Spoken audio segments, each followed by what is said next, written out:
Hey guys, and welcome back to my first video. Today I will show you how to install IntelliJ IDEA to get started with the Kotlin development, my first series on YouTube.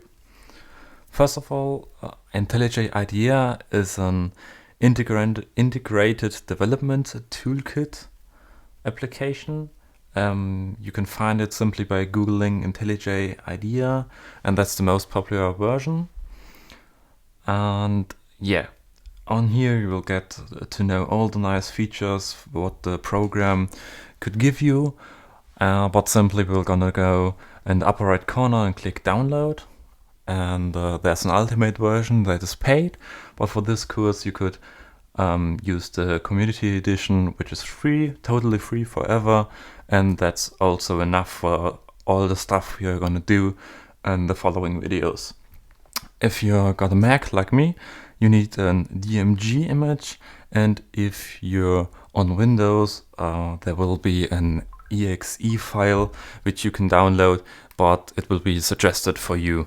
So we're gonna download the community edition, hit download, and that's gonna start the download for us. And after that's downloaded, we will be right back.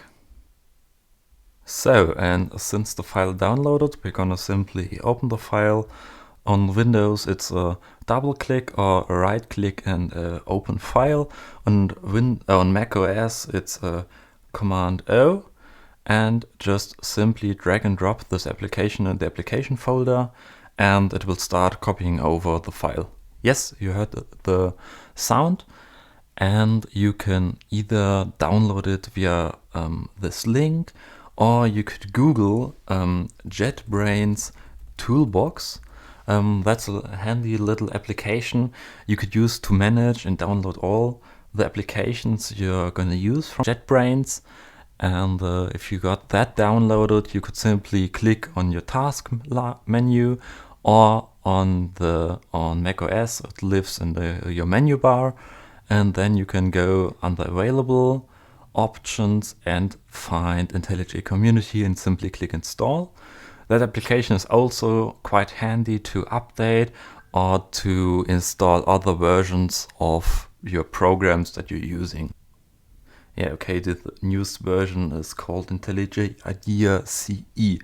Okay, open that up, and you're gonna get greeted by a little install and end user license. You simply could read that and click continue, and then you're ready to go.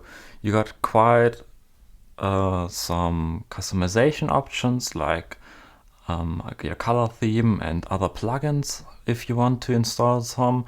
And yeah, in the next episode we're gonna get started with creating our first Kotlin project and get to know some more about Kotlin.